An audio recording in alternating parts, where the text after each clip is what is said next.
Hi, this is Stage Taki. Welcome to my logic evaluation framework class. What is TEI triad? Yeah, do you remember what it was? It was stands for text. E stands for what? Experience. I stands for inference. Okay, when you're reading the passage, your essay, coming with let's say 3 multiple choices. And the last time we read about La Tomatina in Spain. And remember, more than 20,000 people come to Buñol from the local area, including the tourists as well. And they throw the tomatoes at each other. That's what the La Tomatina was all about. Suppose we have 3 multiple choices about how many tomatoes are used at La Tomatina.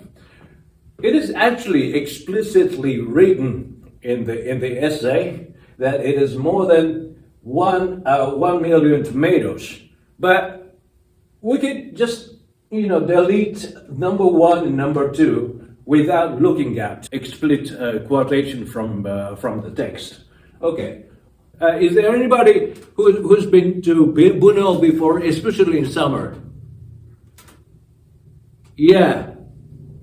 Oh, no, nobody. Okay. Without any of the knowledge that I have introduced before. So, by utilizing your logic only, you can tell certain multiple choices are right or wrong. Okay? Correct or incorrect. Okay, let's take a look at number 1, okay? I said that over 20,000 people come to Buñol for La Tomatina. And what about this number? 30 tomatoes are used at La Tomatina, so that means you just divide 30 divided by 20,000 people. That's not even a festival. So I didn't read anything, okay? I didn't experience anything. But I was able to tell that this is not the case just by calculating the number. So this is called inference or logic. So probably the answer has to be number 3 if it is explicitly written in the text. Tell me if anybody's not ready. Okay, everybody's ready. Let's go. Little essay called Why Japanese Learners Have Difficulty Acquiring English. Okay.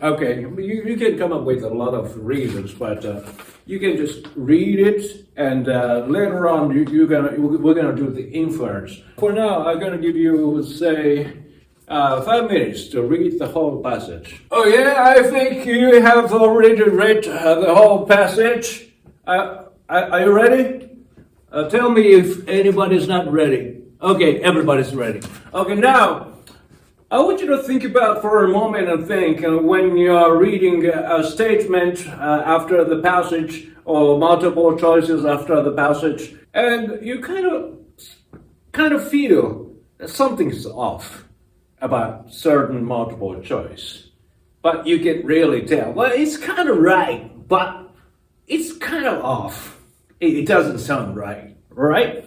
So, what we're going to be doing is not about evaluating. We have the formula here, but we're not going to be calculating exactly how wrong or right the multiple choices. What we're going to do, okay, we are not trying to find perfect answers or perfectly incorrect answers.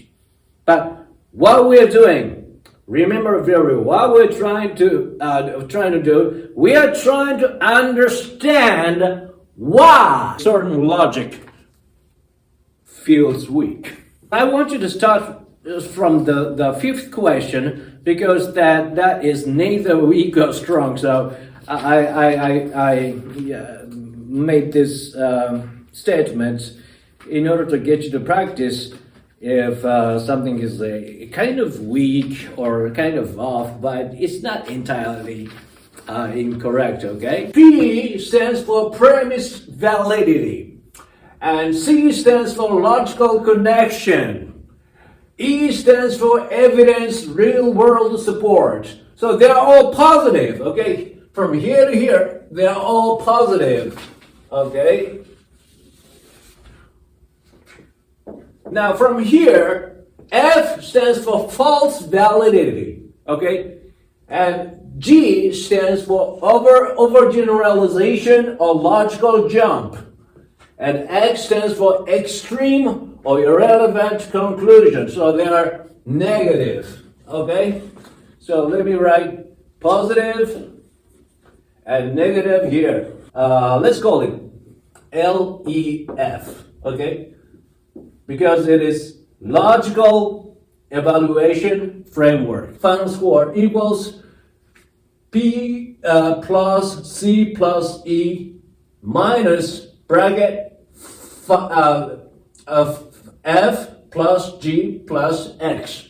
Okay, we're going to calculate that. But see, as I've already talked about it, we're going to start with something that feels quite off, but kind of right. Okay, that's somewhere in between. Okay, that's statement 5. Okay, so we're going to use the clickers here. Okay, because English has more complex pronunciation patterns than Japanese. All right, are you with me? Many Japanese learners struggle with speaking. Therefore, teachers should include more speaking practice in class.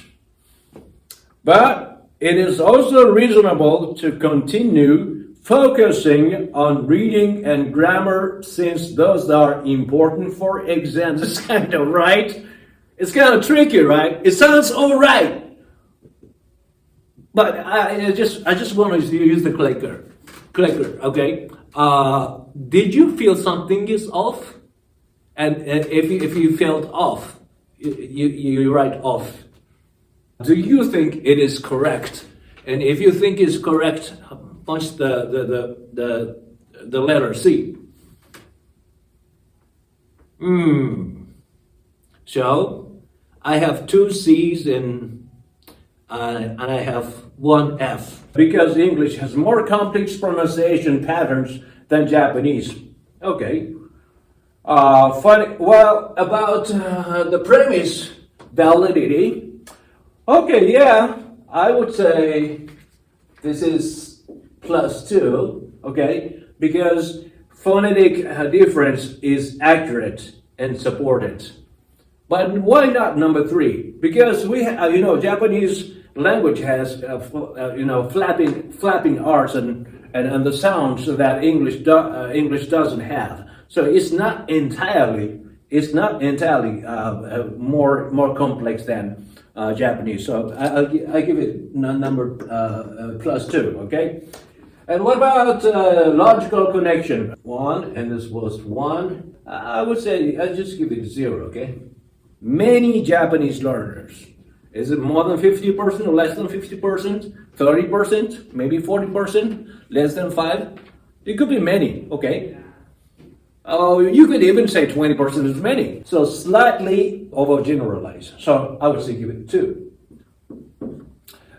What about conclusion? Okay, we're not talking about the phonetic aspect of the Japanese, the difference between the Japanese language and the counterpart of English, but many Japanese learners struggle with speaking.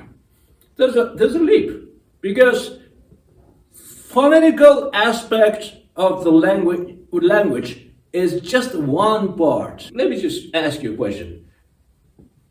Does more speaking practice make students better speakers in English? I'm going to give you +3, which means that's going to be subtracted later on. So let's give it a number, okay? 3, so that makes 0. So the total score is 0, which means it is neither correct or incorrect, but something is off. Okay, let's have a little bit of break, and later on we're going to talk things out.